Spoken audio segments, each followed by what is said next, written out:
Okay guys, apa khabar hari ni? Aku ada satu soalan nak jawab ni yang korang tanya dekat grup WhatsApp aku. Mudah saja.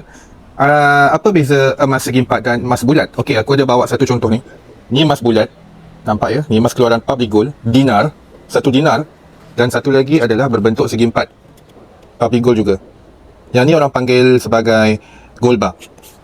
Apa bezanya? Bezanya sudah tentulah pada bentuk. Dan pada setiap bentuk tu sudah tentulah bezanya pada jumlah berat timbangannya, iaitu gram. Ada juga yang sampai ke kilogram.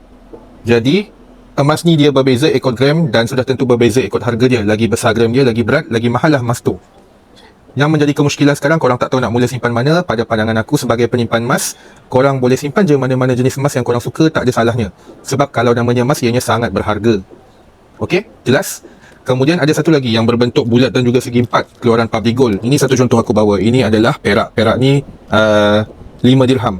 Okey. Jadi kepada yang minat simpan emas, dia boleh simpan emas. Kepada yang minat simpan perak, dia boleh simpan perak. Tak kisah apa-apa bentuk dan tak ada masalah pun. Yang suka simpan berbentuk segi empat, dia boleh susun emas tu dalam buku ataupun fail. Yang suka simpan dalam bentuk bulat pun ada tempat dan juga casing simpanan khas untuk dia. Jadi yang penting sekarang, yang dah tonton video ni, mulakan simpanan emas korang. Yang penting kita ada emas, okey? Tapi aku nak share satu ayat ni untuk kaum lelaki sama macam aku.